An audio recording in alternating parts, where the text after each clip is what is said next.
I've come here to the capital of Scotland, it's Edinburgh, to find out whether we still have any common ground with our oldest of enemies, the Jocks. Has been a long time since Scotland has run a country. Will they, excuse my language, fuck it up? No. Why should they? They'll all be drunk. Sorry? They'll be drunk? What nickname? But what I would say is, when loyal, your heat sort of thing, you know. You don't know what you're talking about, these bad English, that's a class sort of thing, you know. What you wouldn't take fairly too saying to. But we have never really actually got... I'm going to stop you there just because I can't quite understand what you're saying. From your friend's expedition, Mr. Billy. If you really want to know, ask Chili. Could I be a silly? Trouble with my crossword. Oh, I'm not good at crosswords. I bet you've got better vocabulary than me. It's one across. It's an exit hole. Exit hole? B. U. What? Yeah. I'm an Albanian. Came to this country on a British Airways undercarriage, and I'm frozen holding the wheels. You're frozen in that position?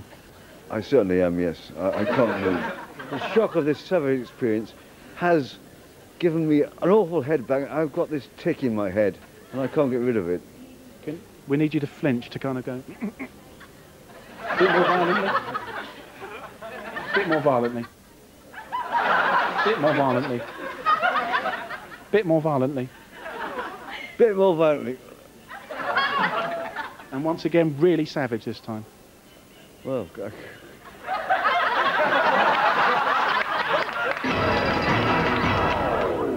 what we're going to do is we're going to bring a jacket over for you to make it look like, oh, you're about the right size, make it look like you work at Heathrow, and that you've seen some really awful scenes of corruption at Heathrow with bribes being given.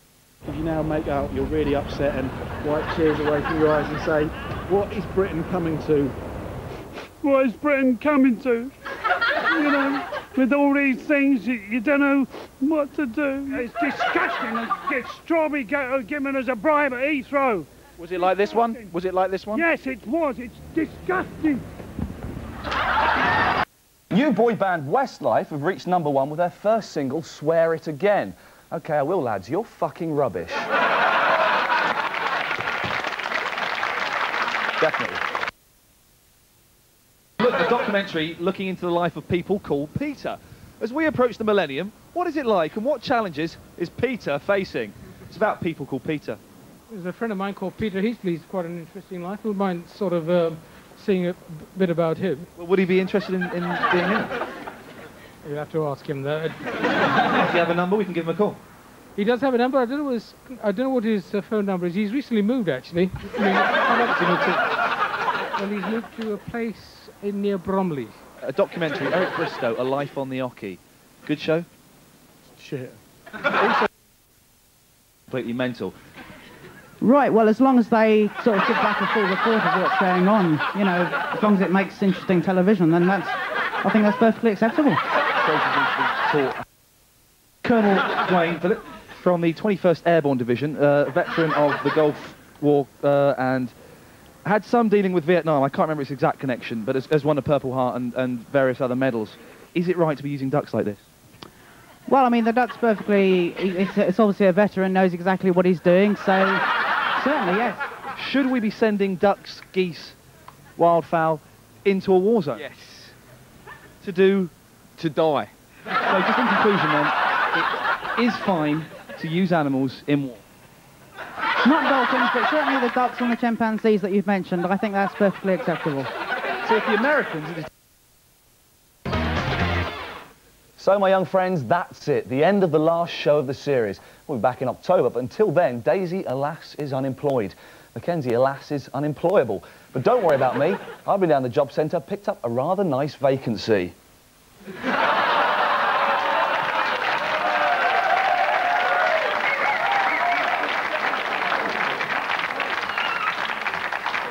That's right, I'm going to be a TV repairman.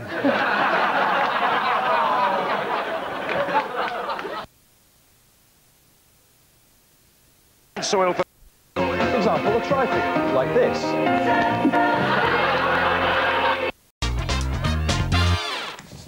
And today's top stories. After the pro-hunt campaign in Cardiff yesterday, there was outrage in rural Wales over the realisation that incest is illegal. Passionately love it. And if it is banned, then what do? I'm 22. To return to the day's top story, the news that with the deadline just hours away, the French still won't accept our beef. Our correspondent Alex Lowe has filed this report from Brussels. After their humiliating defeat in the rugby on Saturday against our Australian brothers, the French have decided to take it out on us. Despite saying that they would lift the ban on British beef imports, once again, the French have said no. As soon as the French announcement was made, Tony Blair came under fire from William Hague, who said, "On Monday you gave the French the third way, and on Wednesday they gave you the two fingers." To which Blair countered, "And in 5 minutes, I'm going to give you a knuckle sandwich, Jacko." The Tories accused Euro scaredy cat Nick Brownpants of being too soft on the French and demanded his resignation. They called for a replacement who would be tougher in Europe. Suggestions for men who might be harder include Tony Hart, Charles Hawtrey, or Roland from Grange Hill. Earlier this week, Tony Blair seemed confident that the ban would be lifted after he had shown off by speaking to the French public in French. Le bœuf est sain. My name is Tony. I live London. I like swimming and volleyball. The government has no wish to start a full-scale trade war with the French, as the British public would then be denied many French products now considered cornerstones of our society.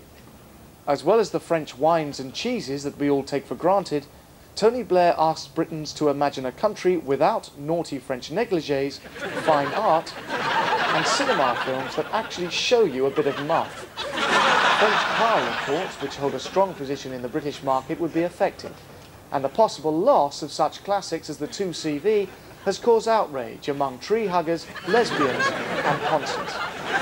This row with France threatens the fundamentals of free trade. If we can't force a fellow member state to eat our poisoned meat, where does that leave the European Union?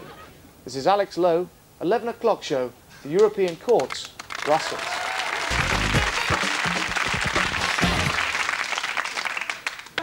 But now sports news. The papers are dubbing the England-Scotland match the Battle of Britain. But what's it all about, Alfie? We don't know because I'm a girl and Ian's gay. What? Well, you just don't know it yet. So we sent our sports correspondent Danny Boy to find out more.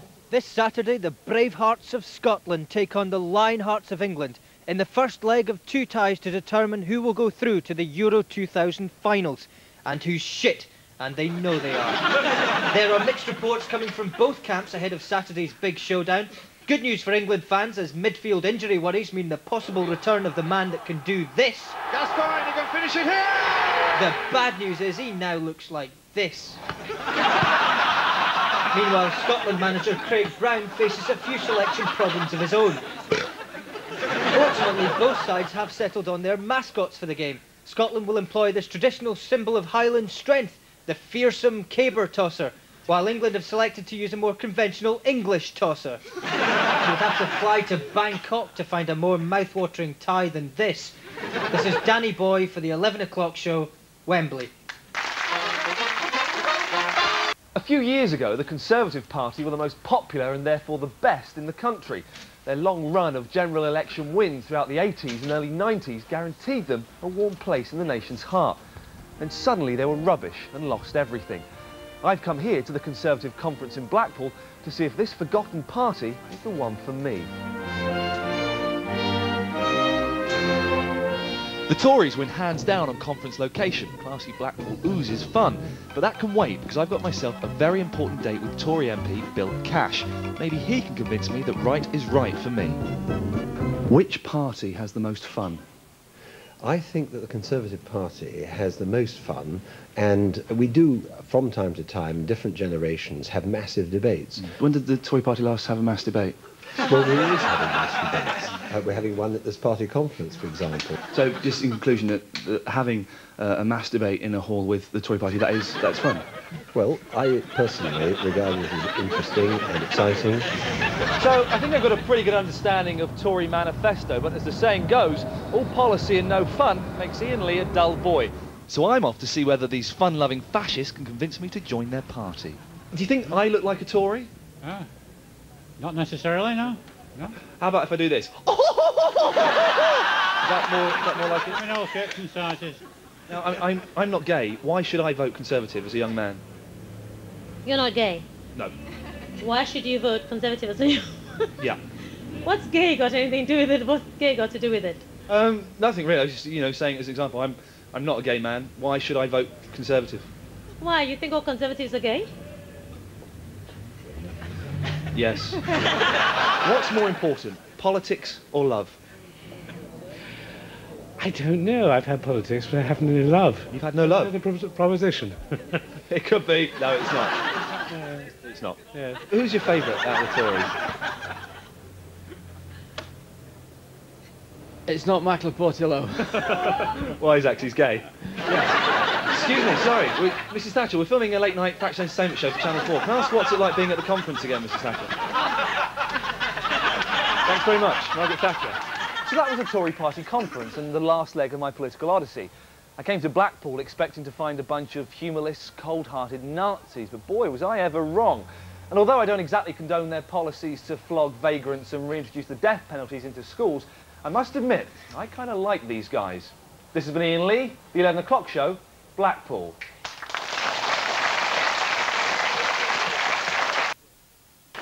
Basically, you're asking people, would you ever consider giving a vox pop in the street for a late-night topical comedy show? What's a vox pop? It's what we're doing now, having a chitty-chat in front of the camera. Yeah, I would, yeah. What time? We can do it now if you want. Yeah, OK, then, yeah, go on. OK. Would you ever consider giving a vox pop for a late-night topical comedy show? Yeah, no problem. Yeah. When would you like to do it? Whenever you like. Now? Yeah, now would be lovely. OK, then. Yeah. First question. Would you ever consider giving a vox pop for a late-night topical comedy show? Yeah, of course I would, yeah. When do you fancy? Where or when? When? Now. Whereabouts? Yeah, we're on the street now. You'd be up for that? Yep, I'll have a jump. OK, well, we'll start now then. Would you ever consider giving a vox pop in the street for an on-the-day, late-night topical comedy show? Yep, I'll do it, yeah. Yep. When would be the best time to do that? Best time for me to do it? Well, I'll do it now, but preferably in one of my breaks. Right. When do you have your breaks? Between 1:30 and 2:30. Right. Well, we can do it now quickly if you want. Yeah, go on in. OK, let's get the first question off the way. Excuse me. Would you ever consider giving a vox pop in the street for an on-the-day, late-night topical comedy show? That's about the full time you've asked me that, isn't it? Yeah. I'll do it now, yeah. What you do it? I'll do it right now. What do you want to do? OK, we'll just ask you a few questions, that's all right? Yeah, go on then, yeah. OK, we'll see the first question. OK. Would you ever consider actually giving a vox pop in the street for an on-the-day, late-night topical comedy show? You're cheering me up there, aren't you? Yeah. Yeah. All right, see you later. Lovely, thanks a lot. Cheers. Take care.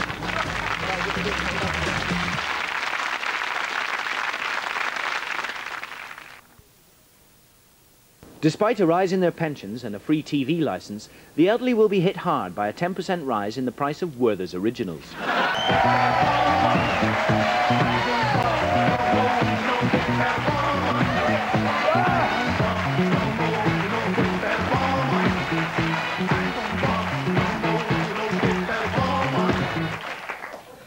Acceptable to tell a lie? When you're going to get in trouble. What sort of trouble? Any trouble at all. What was the last lie that you told? I can't remember. That's a brilliant one. Why did you say that to them? Say that to who? He's telling a girl you love her just to get a shag. Is that an acceptable lie? Sometimes. Yeah, sometimes. Have you done that? Many a time. If a really ugly woman was trying to get you into bed, would you lie and tell her you were gay? No. Would that be too much of a lie for you to tell? What's a totally different lifestyle? I'm not saying you have to actually adopt the homosexual lifestyle. You can just say you're gay. I've told loads of birds. Joanne, Sylvia, Rita, whatever. You tell them whatever it takes to get your fingers wet. Sorry? You tell them whatever it takes to get your fingers wet. Well, yeah. More than prick. You have to lie to the following questions to the best of your ability, okay? And at the end, you get a mark out of around about 7, all right? You understand? Here we go, first question. Are you married? No. Are you lying now?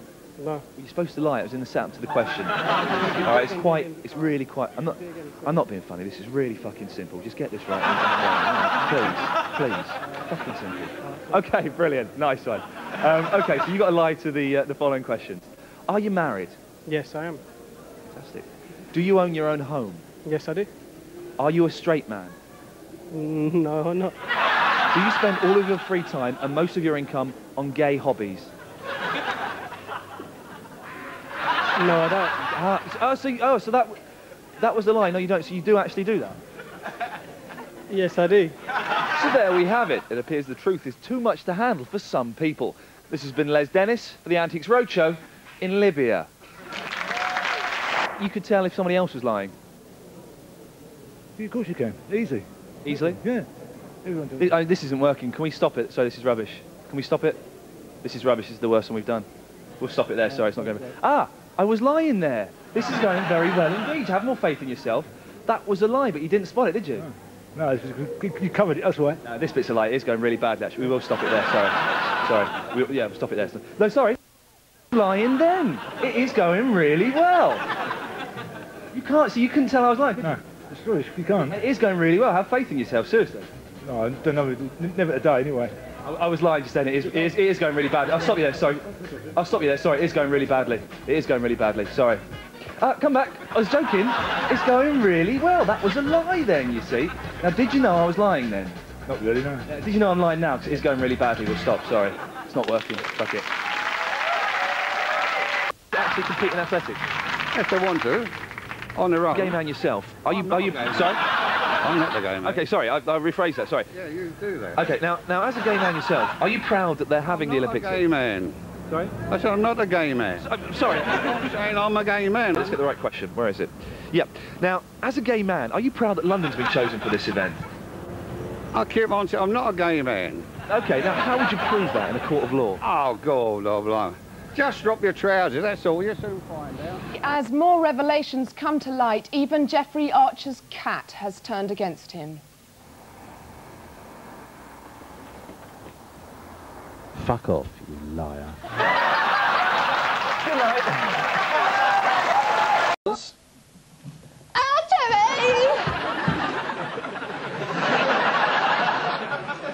Organisers have shocked the world today by announcing they've sold hardly any tickets. This is due to bad advertising or because it sounds like the most rubbish day out ever. I've come here to London to find out. There's now a gay cruising zone where everyone is encouraged to have an anonymous gay encounter, as that's probably going to be the new sex of the millennium. That's up to each individual, I think, you know. Would you be encouraged to go in the gay cruising zone and get fondled up by a bender? Maybe just holding hands with another bloke, just to see what it's like. No. Have your hand on his knee? No, don't be so silly. Now, as a celebration of Britishness, British men will compete against French men in the Dome in a sort of sports zone they're going to have in there. See, the test will be seeing who can piss the highest up against the wall, who can drink the most lager without being sick, who can withstand the biggest electric shock, and who's got the biggest cocks. Who do you think will win, the French or English? English. You've been with a lot of French and English men? Well, when I was at school, I did, like, I went out with a French guy. Like, all... How big was his cock? Not that big. So there we have it. The good people of Britain don't want to pay this for this. This has been Ian Lee, the 11 o'clock show, London. Scientists due to global warming, within 300 years, the majority of this country will be underwater. If that happens, we'll lose places like Newcastle, Liverpool and Norwich. But what's the downside to this? Well, I've come here to London to find out. In a few years' time, Britain is going to be completely flooded due to global warming. How worried are you? Oh dear. How wide am I? Worried. I can see you're not very wide, quite shapely, nice knockers. How worried are you? I'm very worried. It's our responsibility to start planning and thinking, well, our great-great-great-great-grandchildren are going to be in trouble, we should help them out.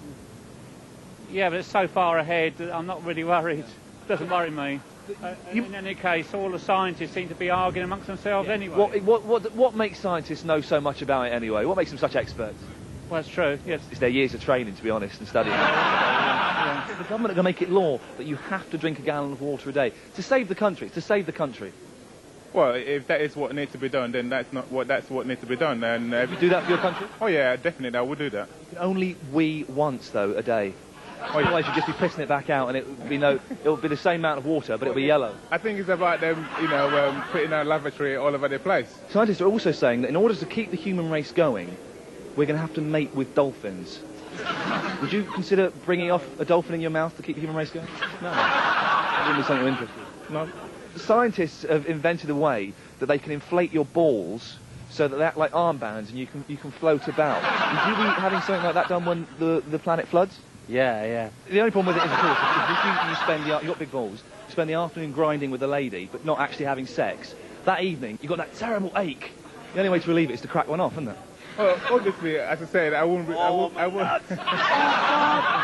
got wine. Naturally, I wouldn't be risking that. So there we have it. While the rest of the country may be worried about being underwater, at least this does mean there'll be an increase in water sports. And I don't just mean some rough German prosy pissing in your face. Although that is quite a good idea. This is me and Lee, the 11 o'clock show, London. Controversy in the Caribbean this evening as Prince Charles took time out from his tour of Trinidad to discuss his manhood. It is as old as I am, but somewhat less battered, perhaps. And so has been present throughout my life as something to which the Queen and other members of my family attach great value. Sai daqui, cara! Aqui! Casa, sai da frente, meu! Sai fora! Ei! Ei! Você tá querendo o quê? Que é bulete? Tua mãe é uma besta aqui que... Ah, é? Have you got any guns or tanks we could borrow? Because ours are all fucked. Studies have shown that by the age of 4, 80% of kids have smoked dope. And get this, by the age of 8, all of them, 100%, will have gone cold turkey at least 4 times. How do you feel about that? Right. It's quite daunting figures that, I've just made up there. Well, I don't know what to say.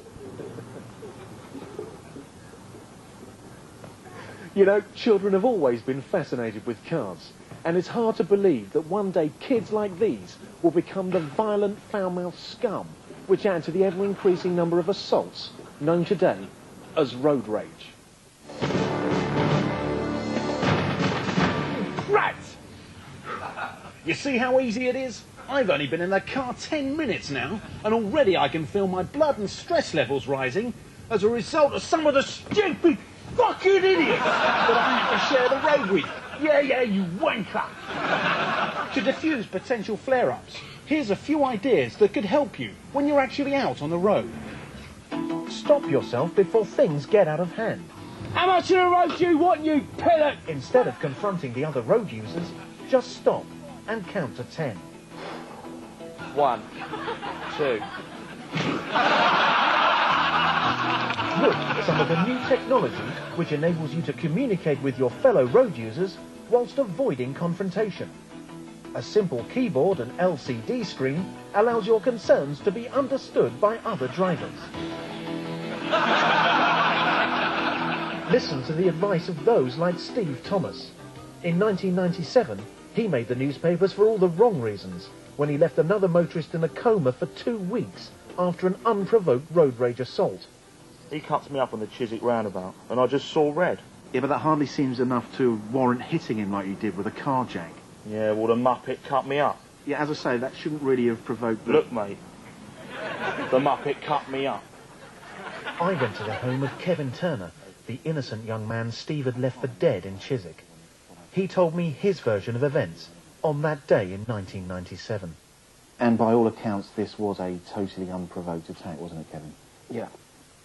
I remember I was driving along the A4, coming up to the roundabout, and there was this guy who was waving his arms and hooting, and I thought something was wrong. So I pulled over, and then all I can remember is that this guy just got out of the car, and then he just went for me. I'm sorry. No, it's okay. You take your time. There's I'm all sorry. the time in the world. There's no rush. All right, thanks. Tony was with me, my boyfriend. He was in the car. Hang on. Your boyfriend? My partner, Tony. We've been together for 11 years. He was in the car But with me. not the story I heard. I've spoken to Steve, and he said you cut him up. I mean, You can't go around cutting people up. You muppet! Road rage ruins lives. The next time you find yourself getting worked up at the wheel, just remember this little phrase. Don't get angry. Get even. Better as a user of Britain's road and motorway network. This is Paul Garner, the 11 o'clock show in West London. Right, which one of you fellas fancies a nice cuppa? Piss off, Benders, piss off.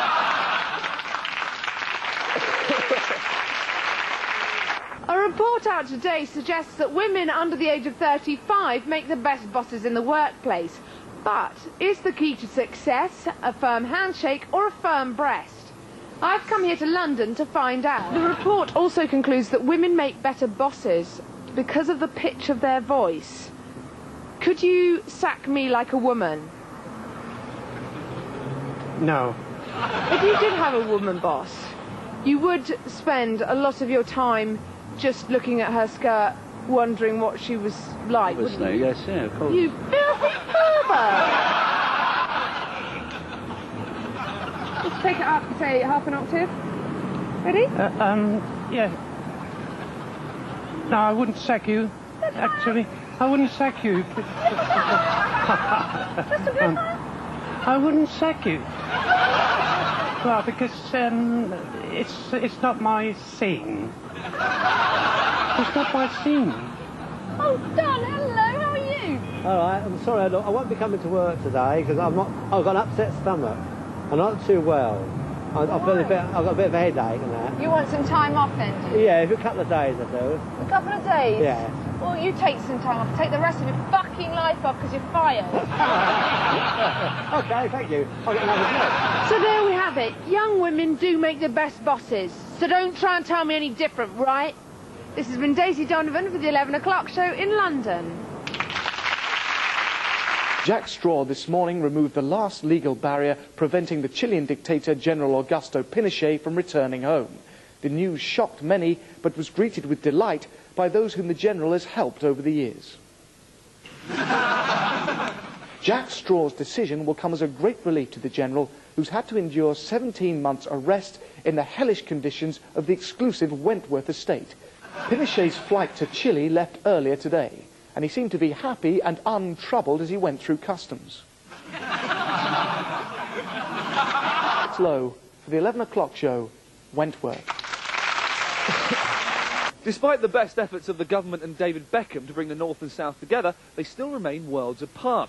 But how can we bridge this divide? I've come here to Manchester, the home of skag and petty thieving, to find out. What does the North have to offer the rest of Britain, apart from rain, coal and misery?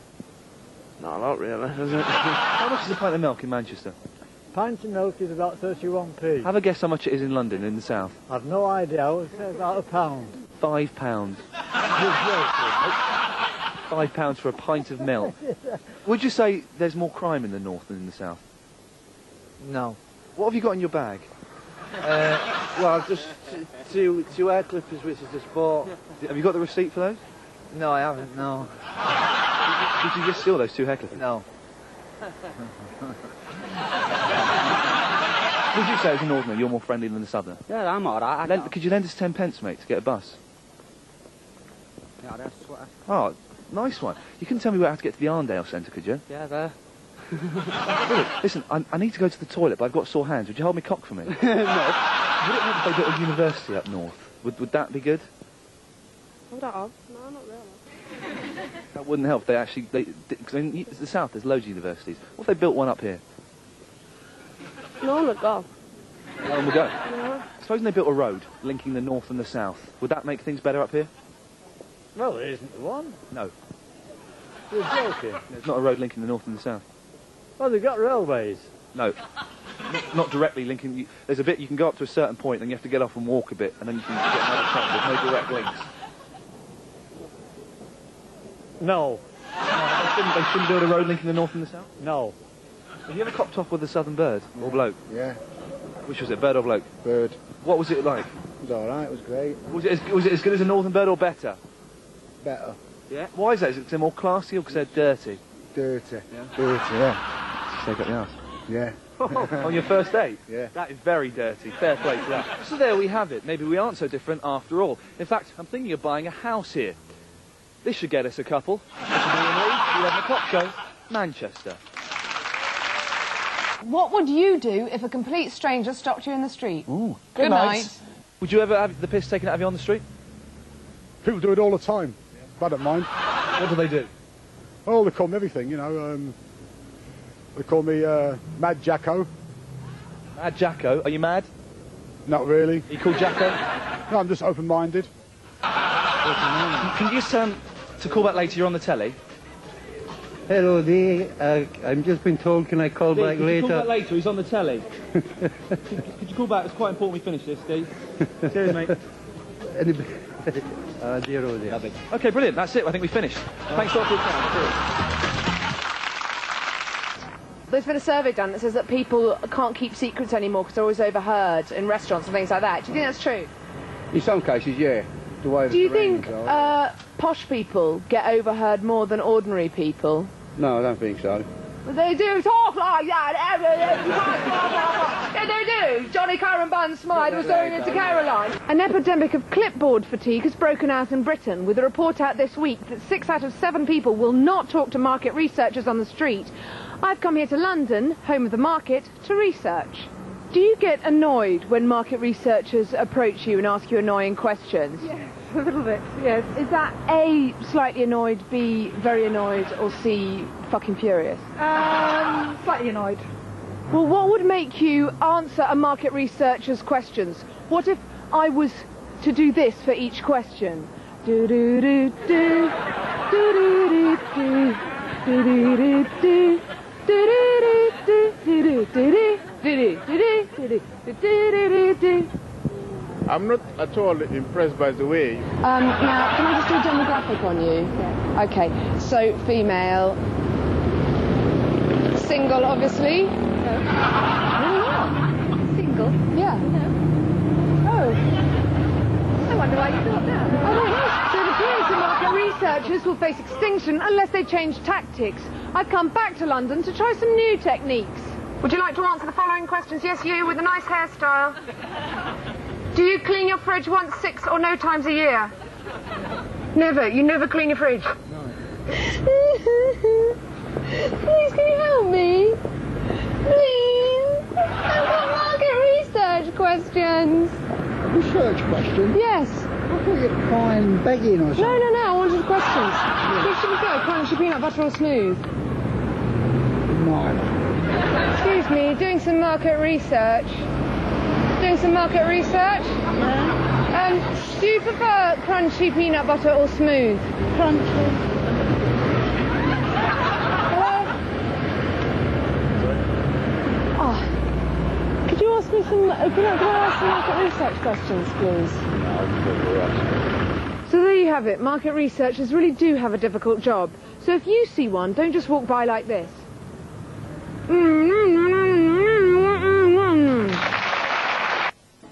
You might recognise some of the faces here. Hey, it's the 11 o'clock show offices here in London. Why am I here? It's the place where I work. That's right, I work for a living. Unlike the millions of people in this country who'd rather cheat the system than get off their fat asses and find a job. I'm talking about the balls on the buttocks of Britannia, the benefits cheats. Well, Cliff and I came down for a few last night and then shared a cafe. It was quite a nice night. Excuse me, everybody. Who's having a drink? These ones are on me, all right? Hang on a minute, Bill. Yeah. Where'd you get all that cash? I thought you were on the dole. Well, I'm on a dole, Paul, but, you know, I do a few jobs here and there for a bit of folding, do you know what I mean? But do us a favour. Keep it yourself, mate. Will I fuck? It's wankers like this that we, the hard-working British middle classes, are paying for to prop up bars across the country. This working-class hero's done about as many honest days' work in his life as a... And it's people like you and me who end up picking up the bill.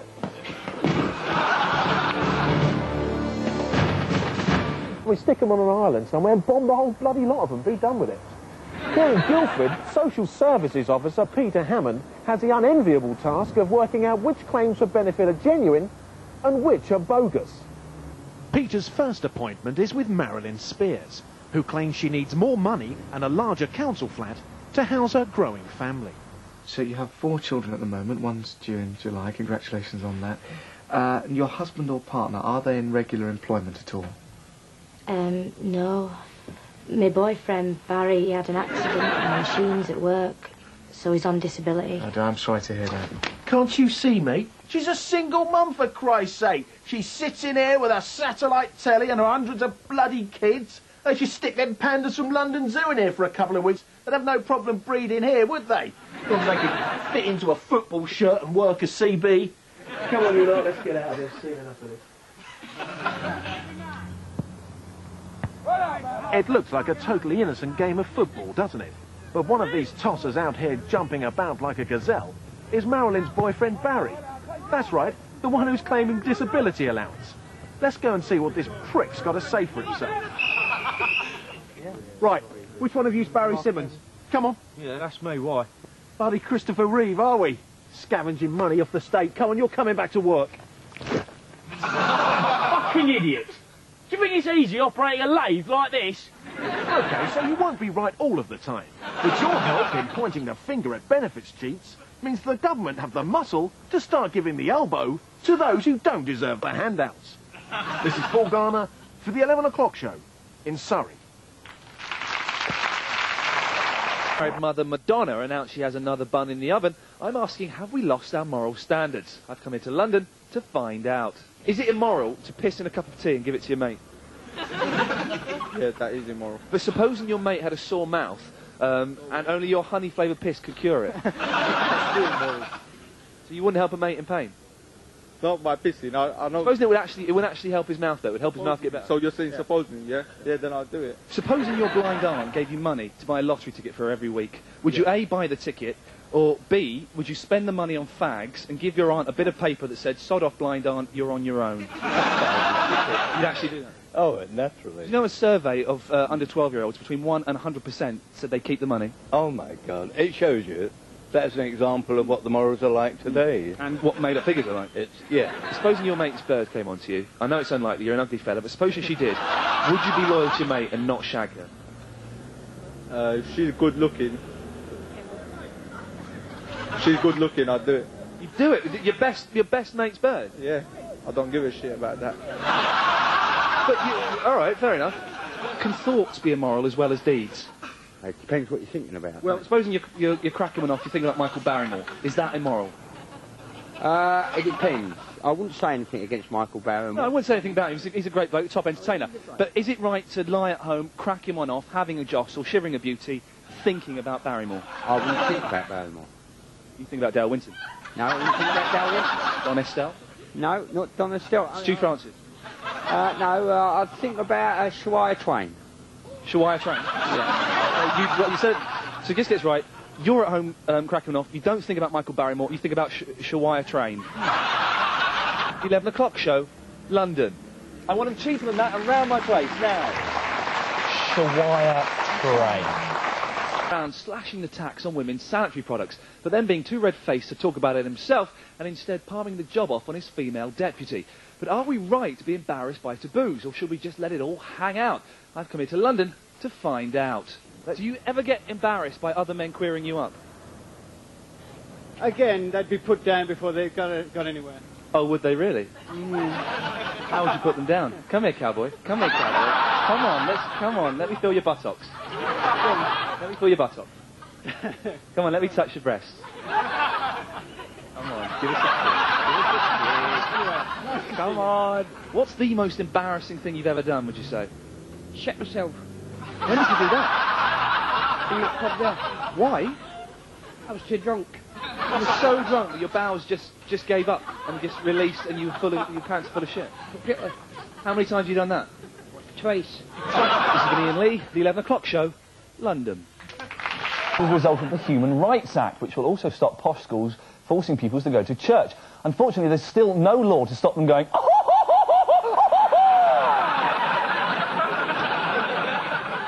Rugby. You either love it or you think it's a bit shit. Either way, it's a bit shit. To the untrained eye, this may appear like 30 men jamming their heads up each other's arses, but the seasoned observer will tell you they sometimes grope each other's bollocks as well. There's Danny Boy for the 11 o'clock show, Twickenham. Not long ago, foreign holidays could only be afforded by the well-off.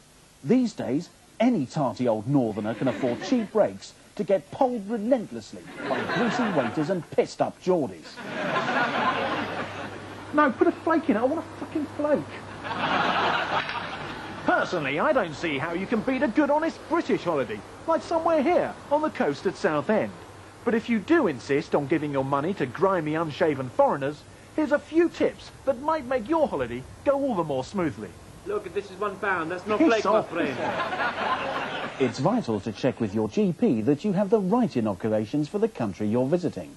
For example, if travelling to Ibiza, you'll need immunisation against polio, bollocks music and West Ham fans. To repel the advances of lecherous Spanish waiters, make sure your teenage daughters are well prepared. If you don't, you could end up grandfathering an unwanted, foreign-looking child. A dream foreign holiday can so easily turn into a nightmare.